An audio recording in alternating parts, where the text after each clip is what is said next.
ಓಂ ಶ್ರೀ ಗುರು ಬಸವಲಿಂಗಾಯ ನಮಃ. ಎಲ್ಲರಿಗೂ ಶರಣು ಶರಣಾರ್ಥಿ. ನಮ್ಮ ಸತ್ಯದರ್ಶನ ಚಾನೆಲ್ಗೆ ಸ್ವಾಗತ. ನಮ್ಮ ಚಾನೆಲನ್ನು ನೋಡೋರು ಹೊಸಬರಾಗಿದ್ರಿ ಅಂತಂದ್ರೆ ಸಬ್ಸ್ಕ್ರೈಬ್ ಮಾಡ್ರಿ.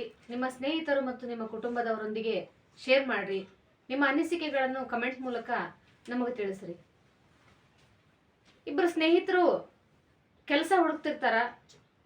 ಕೆಲಸ ಹುಡುಕಿ ಹುಡುಕಿ ಹುಡುಕಿ ಕಂಟಿನ್ಯೂಸ್ ಆಗಿ ಒಂದು 2-3 ದಿನ ಅಡ್ಡಾಡ್ತಾರ. ಅವ್ರಿಗೆ ಎಲ್ಲೂ ಕೆಲಸ ಸಿಗಂಗಿಲ್ಲ. ಅಷ್ಟ ಅಲ್ದ ಏನಾಗ್ತದ್ರಿ ಅಂತಂದ್ರೆ ಜೇಬೊಳಗಿರ್ತಕ್ಕಂಥ ದುಡ್ಡು ಖಾಲಿ ಆಗ್ತದೆ. ಅದಕ್ಕೆ ಒಬ್ಬ ಸ್ನೇಹಿತ ಹೇಳ್ತಾನ, ಇವಾಗ ಜೇಬೊಳಗೆ ದುಡ್ಡು ಇಲ್ಲ, ಹೊಟ್ಟೆ ಅಂತೂ ಭಾಳ ಹಸಿವಾಗೈತಿ, ಹೆಂಗ್ ಮಾಡೋದು ಅಂತ ಒಬ್ಬಂದಾಗ ಇನ್ನೊಬ್ಬ ಸ್ನೇಹಿತ ಹೇಳ್ತಾನು, ನೀ ದೇವ್ರನ್ನ ನಂಬ್ತಿ ಅಂತಂದ್ರೆ ದೇವ್ರ ಮೇಲೆ ನಂಬಿಕೆ ಇಡು, ಹೆಂಗಾದ್ರೂ ಮಾಡಿ ದೇವ್ರ ನಮಗಂತೂ ತನ್ನ ಹಾಕ್ತಾನ ಅಂತ ಇನ್ನೊಬ್ಬ ಸ್ನೇಹಿತ ಹೇಳ್ತಾನ. ಅದಕ್ಕೆ ಅವ ಅಂತಾನ, ಅಲ್ಲ ಯಾರ ಹತ್ರ ದುಡ್ಡು ಕೇಳಲಾರ್ದ, ಯಾರ ಹತ್ರನೂ ಹೋಗಿ ಕೈ ಚಾಚಲಾರ್ದ ನಾವಿನ್ನೂ ದುಡ್ಯಾಕತ್ತಿಲ್ಲ, ಹೆಂಗ ಸುಮ್ಮ ಯಾರೋ ನಮಗೆ ಬಾರಪ್ಪ ನಿಮ್ಗೆ ಹಸಿವಾಗೈತಿ ಅಂತ ಹೇಳಿ ಕರ್ದು ಅನ್ನ ಹಾಕಿಬಿಡ್ತಾರೇನು ಅಂತ ಏನ್ ಮಾಡ್ತಾರೋ ಆ ಸ್ನೇಹಿತ ಕೇಳ್ತಾನ. ಅದಕ್ಕೆ ಆತ ಅಂತಾನು, ಇಲ್ಲ ನಾವ್ ಯಾರ ಹತ್ರ ಕೇಳೋದು ಬೇಡ, ಯಾರ ಹತ್ರ ಏನು ಭಿಕ್ಷೆ ಬೇಡೋದು ಬೇಡ, ಅಥವಾ ನಮಗ್ ಸಹಾಯ ಮಾಡ್ರಿ ಅಂತನೂ ಕೇಳ್ಕೊಳ್ಳೋದು ಬೇಡ, ಸುಮ್ ದೇವ್ರ ನಂಬ್ಕೊಂಡ ಕುಂದ್ರೂ ನೋಡುವಂತೆ ಬೇಕಾದ್ರೆ ನಮಗ ಗ್ಯಾರಂಟಿ ಹೊಟ್ಟೆ ತುಂಬುವಷ್ಟು ಊಟ ನಮಗ್ ಸಿಗ್ತತಿ ಅಂತ ಹೇಳ್ತಾನ. ಆಯ್ತಳಪ್ಪ ಅಂತೇಳಿ ಹಿಂಗ ಸುಮ್ನೆ ಒಂದ್ ಕಡೆ ಕುಂತಿರ್ತಾರ. ಕುಂತಾಗ ಏನಾಗ್ತದ್ರಿ ಅಂತಂದ್ರೆ ಇಬ್ರು ಗಂಡ ಹೆಂಡತಿ ಏನ್ ಮಾಡ್ತಿರ್ತಾರ, ಏನೋ ಒಂದು ಚೀಲಗಳನ್ನು ಹೊತ್ಕೊಂಡು, ವಯಸ್ಸಾದಂತ ಅಜ್ಜ ಅಜ್ಜಿ ಚೀಲ ಹೊತ್ಕೊಂಡು ಏನ್ ಮಾಡ್ತಿರ್ತಾರ, ಅವ್ರ ಮನೆಗೆ ಹೋಗ್ತಿರ್ತಾರ. ಹೋಗ್ಬೇಕಾದ್ರ ಬಾಜು ಸ್ವಲ್ಪ ಭಾಳ ವಜ್ಜೆ ಆಗೈತೆ ಅಂತ ಹೇಳಿ ಈ ಸ್ನೇಹಿತರು ಏನ್ ಕುಂತಿರ್ತಾರಲ್ಲ, ಇವ್ರು ಬಾಜು ಬಂದ್ ನಿಂತು 1-2 ನಿಮಿಷ ಸುಧಾರಿಸ್ಕೊಂಡು ಹೋಗುಣು ಅಂತ ಹೇಳಿ ವಿಚಾರ ಮಾಡಿ ಆ 2 ಚೀಲಗಳನ್ನ ಇಳಿಸ್ತಾರ. ಇಳಿಸಿದಾಗ ಸ್ನೇಹಿತರಿಗೆ ನೋಡಿ ಭಾಳ ಜೀವ ಬರ್ತೈತೆ. ವಯಸ್ಸಾದವರು ಅಜ್ಜ ಅಜ್ಜಿ ಅದಾರು. ಯಾಕೆ ಏನಿದು ಅಂತಂದ್ರೆ, ಇಲ್ಲಪ್ಪ ಮಕ್ಕಳೆಲ್ಲ ಕೆಲ್ಸದ ಮೇಲೆ ಅದಾರು, ಹಿಂಗಾಗಿ ನಮ್ಮ ಕೆಲಸ ನಾವ ಮಾಡ್ಕೋತೀವಿ, ಅದಕ್ಕೆ ಮನೆಗೆ ಬೇಕಾಗಿರುವಂತ ಸಾಮಾನು ಒಯ್ಯಾಕತ್ತಿದ್ದೀವಿ ಅಂತ ಅಜ್ಜ ಅಜ್ಜಿ ಹೇಳ್ತಾರ. ಅದಕ್ಕೆ ಸ್ನೇಹಿತರು ಕೇಳ್ತಾರೆ, ಇಲ್ಲ ಗಾಡಿ ಅದು ಮಾಡ್ಕೊಂಡು ಹೋಗ್ಬೇಕಲ್ಲ ಹೆಂಗ್ ನೀವು ಅಂತಂದ್ರೆ, ಗಾಡಿ ಮಾಡ್ಕೊಂಡು ಹೋಗುವಷ್ಟು ದುಡ್ಡು ಇಲ್ಲಪ್ಪ ನಮ್ಮ ಹತ್ರ, ಅದಕ್ಕೆ ನಾವು ಹಿಂಗ ಕಷ್ಟಪಡ್ಕೊಂಡು ಹೊಂಟಿವಿ ಅಂತ ಅವ್ರು ಹೇಳ್ತಾರ. ಅದಕ್ಕೆ ಸ್ನೇಹಿತರು ಯೋಚನೆ ಮಾಡ್ತಾರ, ಅವ್ರಿಗೆ ಸಹಾಯ ಆದ್ರೂ ಮಾಡೋಣ ಅಂತ ಹೇಳಿ, ತರಿ ನಾವು ನಿಮ್ಮ ಮನೆ ತೋರಿಸ್ರಿ, ನಾವ ತಂದು ಕೊಡ್ತೀವಿ ನಿಮ್ ಚೀಲ ಅಂತ ಹೇಳಿ ಆ ಅಜ್ಜ ಅಜ್ಜಿ ಎಷ್ಟು ಬೇಡ ಅಂದ್ರು ಕೂಡ ಸ್ನೇಹಿತರಿಬ್ರು ಒಂದೊಂದು ಚೀಲ ಹೊತ್ಕೊಂಡು ಅವ್ರ ಮನೆಗೆ ಹೋಗ್ತಾರ. ಅವ್ರ ಮನೆಗೆ ಹೋಗಿ ಚೀಲ ಇಳಿಸ್ತಾರು. ಇಳಿಸಿ ವಾಪಸ್ ಬರ್ಬೇಕಾದ್ರ ಅಜ್ಜಿ, ಬರ್ರಿಯಪ್ಪ ಊಟ ಮಾಡಿ ಬರ್ರಿ ಅಂತ ಕರಿತಾಳ. ಇಲ್ಲಮ್ಮ ನಾವು ಊಟ ಮಾಡೀವಿ, ನಮ್ದು ಹೊಟ್ಟೆ ತುಂಬೈತಿ, ಏನ್ ಬೇಡ, ನಿಮ್ಗೆ ಸಹಾಯ ಮಾಡ್ಬೇಕಂತ ಬಂದೀವಿ ಅಂದ ತಕ್ಷಣ, ಇಲ್ಲಪ್ಪ ನೀವು ನನ್ನ ಮಕ್ಳು ಇದ್ದಂಗ, ಇಲ್ಲಿ ಮಠ ಬಂದು ನಾವೇನು ಹೇಳ್ದನ ನಿಮ್ಮಷ್ಟಕ್ಕ ನೀವ ತಿಳಿದು ಈ ಕಾಲದಾಗ ಯಾರು ಸಹಾಯ ಮಾಡ್ತಾರೋ, ನಮಗ್ ಸಹಾಯ ಮಾಡಿದ್ದಕ್ಕ ಉಪಕಾರ ಮಾಡಿದ್ದಕ್ಕ ಬಹಳ ಧನ್ಯವಾದಗಳು, ಅದಕ್ಕ ನೀವು ಒಂದ್ ಸ್ವಲ್ಪ ಊಟ ಮಾಡ್ಕೊಂಡು ಹೋದ್ರೆ ನಮ್ಮ ಮನ್ಸಿಗೆ ಸಮಾಧಾನ ಆಗ್ತತಿ ಅಂತ ಅಜ್ಜಿ ಹೇಳಿದಾಗ ಆ ಸ್ನೇಹಿತರ ಇಬ್ಬರ ಕಣ್ಣು ತುಂಬಿ ಬರ್ತಾವ. ಆಮೇಲೆ ಏನು ಹೇಳಲ್ಲ, ಏನು ಮಾತಾಡಂಗಿಲ್ಲ, ಇಬ್ರು ಊಟ ಮಾಡ್ತಾರ, ಹೊಟ್ಟೆ ತುಂಬಾ ಊಟ ಮಾಡ್ತಾರ.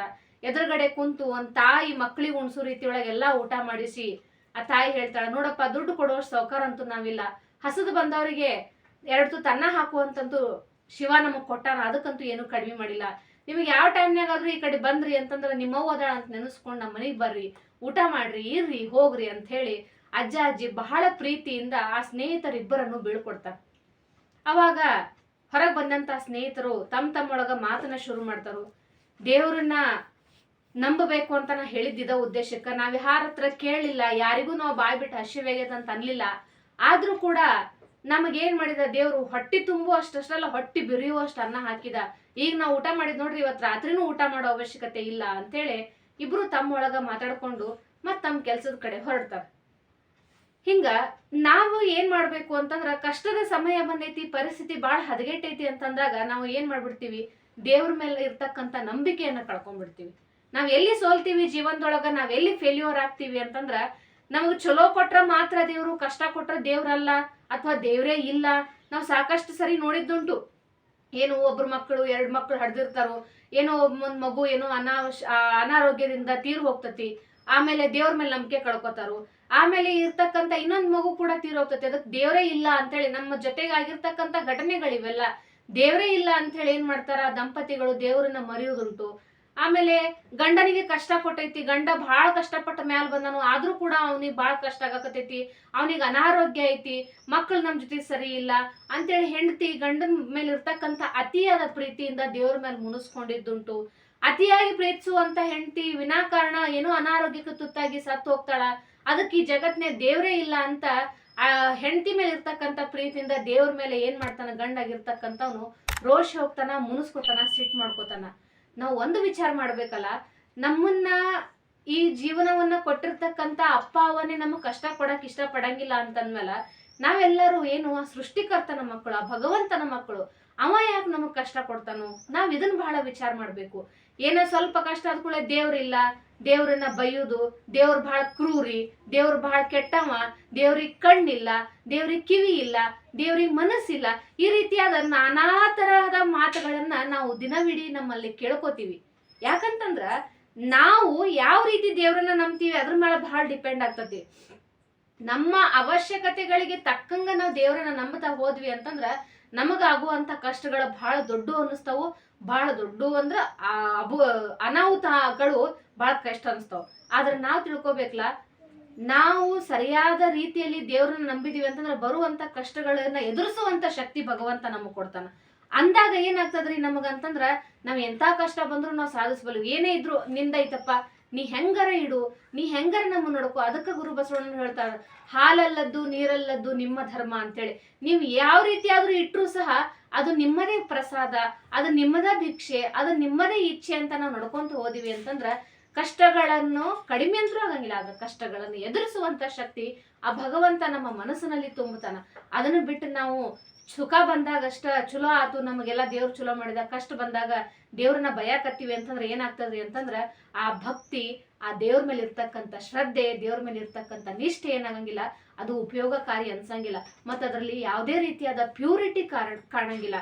ನಾವು ಸಂಪೂರ್ಣವಾಗಿ ದೇವರನ್ನ ಶರಣಾಗಬೇಕು, ಸಂಪೂರ್ಣವಾಗಿ ದೇವರನ್ನ ನಂಬಬೇಕು, ಸಂಪೂರ್ಣವಾಗಿ ಅವನ ಮೇಲೆ ನಾವು ಏನಾಗಬೇಕು, ಕಂಪ್ಲೀಟ್ ಆಗಿ ಆತನ ಮೇಲೆ ಡಿಪೆಂಡ್ ಆದಾಗ ಅವ ಏನ್ ಮಾಡ್ತಾನ, ನಮ್ಮನ್ನ ಬಂದು ಸೇವ್ ಮಾಡೇ ಮಾಡ್ತಾನೆ. ಯಾಕಂತಂದ್ರೆ ಸಣ್ಣ ಮಕ್ಕಳು, ನಮ್ಮ ಮನೆಯೊಳಗಿರ್ತಕ್ಕಂಥ ಸಣ್ಣ ಸಣ್ಣ ಮಕ್ಕಳು ಕೂಡ ತಮಗ್ ನಡ್ಯಾಕ್ ಬರ್ಲಿಕ್ಕಂತಂದ್ರು ನಕ್ಕೊಂತ ಇರ್ತಾವ, ತಮಗ್ ಓಡಾಕ್ ಬರ್ಲಿಕ್ಕಂದ್ರು ನಕ್ಕೊಂತ ಇರ್ತಾವ. ಯಾಕೆ ಇರ್ತಾವ್ರಿ ಅಂತಂದ್ರ ಆ ಮಗುವಿಗೆ, ಆ ಕಂದಮ್ಮನಿಗೆ ತನ್ನ ತಂದೆ ತಾಯಿ ಮೇಲೆ ಇರ್ತಕ್ಕಂಥ ನಂಬಿಕೆ ಅಷ್ಟು ಅಗಾಧವಾಗಿರ್ತತಿ. ತಾ ಬೀಳ್ತೀನಿ ಅಂತ ಗೊತ್ತಿದ್ದು ಓಡ್ ಹೋಗ್ತದೆ. ಯಾಕಂತಂದ್ರೆ ಬಿದ್ದ ತಕ್ಷಣ ನನ್ನ ಎತ್ತಾಕ ನಮ್ಮ ಅಪ್ಪಾರ ನಮ್ಮ ಅಮ್ಮಾರ ಓಡಿ ಬರ್ತಾಳ ಅನ್ನುವಂತ ನಂಬಿಕೆ. ಆ ಮಗುವಿನಲ್ಲಿ ಎಷ್ಟು ಬಲವಾದ ನಂಬಿಕೆ ಇರ್ತದಲ್ಲ, ಆ ನಂಬಿಕೆ ನಾವು ಭಗವಂತನ ಮೇಲೆ ಇಡಬೇಕಾಗ್ತತಿ. ಅಂದಾಗ ಮಾತ್ರ ಹಸದಾಗ ಊಟ ಕೊಡ್ತಾನೋ, ಕಷ್ಟ ಬಂದಾಗ ನೆರಳಾಗ್ತಾನೋ, ಬಹಳ ದಣದೀವಿ ಅಂತಂದಾಗ ಒಂದ್ ಸ್ವಲ್ಪ ನೀರ್ ಕೊಟ್ಟು ಏನ್ ಮಾಡ್ತಾನ, ಅವ ನಮ್ಮನ್ನ ಪೊರಿತಾನ. ಆತ ಪೊರೆಯುವಂಗ ನಾವಿರ್ಬೇಕೆ ವಿನಃ ಬರೇ ನಮ್ ಕಷ್ಟಕ್ಕ ಕಣ್ ತೆಗಿಲಿಲ್ಲ, ಕಷ್ಟಕ್ಕ ಏನ್ ಮಾಡಿರ್ಲಿಲ್ಲ ಅಂತ ಹೇಳಿ ನಾವು ಬರೇ ಇದೇ ರೀತಿ ಮಾಡ್ತಾಕೊಂತ ಹೋದ್ವಿ ಅಂತಂದ್ರೆ ಏನಾಗಂಗಿಲ್ಲ, ನಮ್ಮ ಭಕ್ತಿ ಅವನಿಗೆ ನಿಜವಾಗಿ ಅನ್ಸಂಗಿಲ್ಲ. ಅದಕ್ಕ ಏನ್ ಹೇಳಿದ್ರಿ ಅಂತಂದ್ರ ಯಾವುದೇ ರೀತಿ ಯಾವುದೇ ಕಾರಣಕ್ಕೂ ನಾವಿಟ್ಟಿರ್ತಕ್ಕಂಥ ನಂಬಿಕೆಯನ್ನ, ನಾವಿಟ್ಟಿರ್ತಕ್ಕಂಥ ಒಂದು ಶ್ರದ್ಧೆಯನ್ನ ಕಡಿಮೆ ಮಾಡ್ಕೊಳ್ದೇನೆ ಯಾವುದೇ ಕಾರಣಕ್ಕೂ ಏನೇ ಆದ್ರೂ ಭಗವಂತ ಅದಾನ ಅನ್ನುವಂತ ಒಂದು ದೃಢವಾದ ನಂಬಿಕೆಯನ್ನು ಇಟ್ಕೊಂಡು ನಾವು ಮುಂದೆ ಸಾಗಿದಾಗ ಏನಾಗ್ತದ್ರಿ ಅಂತಂದ್ರ ನಮ್ಮ ಜೀವನದಾಗ ಒಳ್ಳೆ ಘಟನೆಗಳು, ಒಳ್ಳೆ ಸಮಯಗಳು ಬಂದೇ ಬರ್ತಾವ. ಅದನ್ನ ಅನುಭವಿಸುವಂತಹ ಒಂದು ಮನಸ್ಥಿತಿ ನಮ್ಮದಾಗ್ಬೇಕು ಅಂತಂದ್ರೆ ಬರುವಂತ ಕಷ್ಟಗಳನ್ನ ದಾಟಿ ನಾವೇನಾಗ್ಬೇಕಾಗ್ತದ, ಮುಂದೆ ಹೋಗ್ಬೇಕಾಗ್ತದ. ಇಷ್ಟು ಹೇಳಿ ನನ್ನ ಮಾತುಗಳನ್ನ ಮುಗಿಸ್ತೀನಿ. ಎಲ್ಲರಿಗೂ ಶರಣಾರ್ಥಿ.